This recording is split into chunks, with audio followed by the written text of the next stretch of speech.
নমস্কার বন্ধুরা, কাকুলির হেসেল উইথ লাইফস্টাইলে আপনাদের সবাইকে স্বাগত। আজকে আমি একটি হাই প্রোটিন ব্রেকফাস্টের রেসিপি আপনাদের সঙ্গে শেয়ার করব।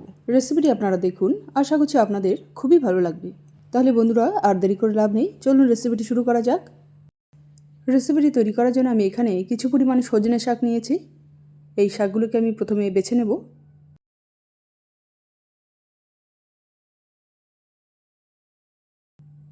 আমি একটা ডাল থেকে পাতাগুলো বেছে নিলাম। ঠিক এইভাবেই সব পাতাগুলো বেছে নেব।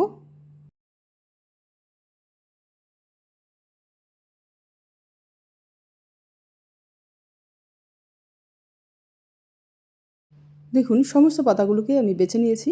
এবার এই পাতাগুলোকে ভালো করে ধুয়ে এই মিক্সারের মধ্যে দিয়ে দিলাম। সঙ্গে দিয়ে দিলাম সামান্য পরিমাণে জল। এবার এই পাতাগুলোকে পেস্ট করে নেব। পাতাগুলোকে পেস্ট করে নেওয়ার পর এই পেস্টটাকে একটা বড় পাত্রের মধ্যে ঢেলে দিলাম। আর ঢেলে দিলাম কুচনো এক বাটি পালং শাক, গ্রেট করা একটা গাজর, কুচনো এক মুঠো ধনেপাতা, কুচনো দুটো বড় সাইজের পেঁয়াজ, স্বাদ মতো কুচনো কাঁচা লঙ্কা, হাফ চামচের মতো গোলমরিচের গুঁড়ো, আর প্রায় এক বাটির মতো বেসন। এবার এগুলোকে ভালো করে আমি মিক্স করে নেব। মিক্স করার জন্য এখানে একটু জলের দরকার হবে না। সজনে পাতা যে আমি পেস্ট করে নিয়েছিলাম সেই পেস্টটা একটু পাতলা টাইপের হয়েছিল, তাই এখানে জলের দরকার হচ্ছে না। সব উপকরণগুলো মাখতে মাখতে এর মধ্যে দিয়ে দিলাম স্বাদ মতো নুন। এই নুনটা যখন সব উপকরণগুলো একসঙ্গে অ্যাড করছিলাম তখনই দিতে হতো, তখন এর মধ্যে দিতে ভুলে গেছিলাম, তাই আমি এখন এর মধ্যে দিলাম। নুনটার মধ্যে দিয়ে এই মিশ্রণের সঙ্গে ভালো করে মিক্স করে নিলাম। তারপর একটা ফ্রাইং প্যান গরম করে নিয়ে তার মধ্যে 1 চামচ সাদা তেল দিয়ে তেলটাকে এইভাবে ঘুরিয়ে ঘুরিয়ে পুরো প্যানে ছড়িয়ে নিলাম।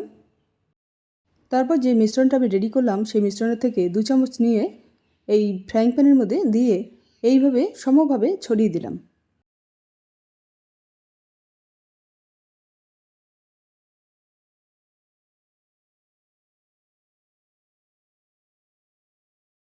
তারপর একটা ঢাকনা দিয়ে ঢেকে গ্যাসের ফ্লেমটাকে একদম লোতে দিয়ে এই রেসিপিটাকে কিছুক্ষণ ধরে রান্না করে নেব, যতক্ষণ পর্যন্ত এই রেসিপির নিচের দিকটায় কালার না ধরছে। কালার ধরলে এই রেসিপিটাকে উল্টে দিলাম। দেখুন, সুন্দর কালার ধরেছে। এবার অপর পাশটায়ও সুন্দর কালার আসা পর্যন্ত এই রেসিপিটাকে ভেজে নেব। এর জন্য আবারও ঢাকনা দিয়ে ঢেকে দিলাম এই রেসিপিটাকে। কিছুক্ষণ পর ঢাকনাটা খুলে দিয়ে এই রেসিপিটাকে উল্টে দিলাম। দেখুন, এই সাইডটাও সুন্দর কালার ধরেছে। আমি এখন এটাকে অন্য একটি পাত্রে নামিয়ে নিয়ে ঠিক একইভাবে বাদবাকি মিশ্রণ থেকে যতগুলো এইগুলো তৈরি করা যায় ততগুলো তৈরি করে নেব।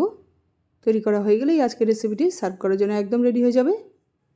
বন্ধুরা, এই রেসিপিটি খুবই হেলদি একটি রেসিপি। আপনারা এই রেসিপিটি এমনিও খেতে পারেন, আবার যে কোনো সস দিয়েও খেতে পারেন। আমার আজকের রেসিপিটি আপনাদের কেমন লাগলো প্লিজ তা কমেন্ট করে জানাবেন। ভালো লাগলে রেসিপিটিকে লাইক ও শেয়ার করে দিয়ে চ্যানেলটিকে সাবস্ক্রাইব করে দেবেন। তাহলে বন্ধুরা, আজ এই পর্যন্তই। আবার আপনাদের সঙ্গে দেখা হচ্ছে পরের এক নতুন রেসিপিতে। Thank you.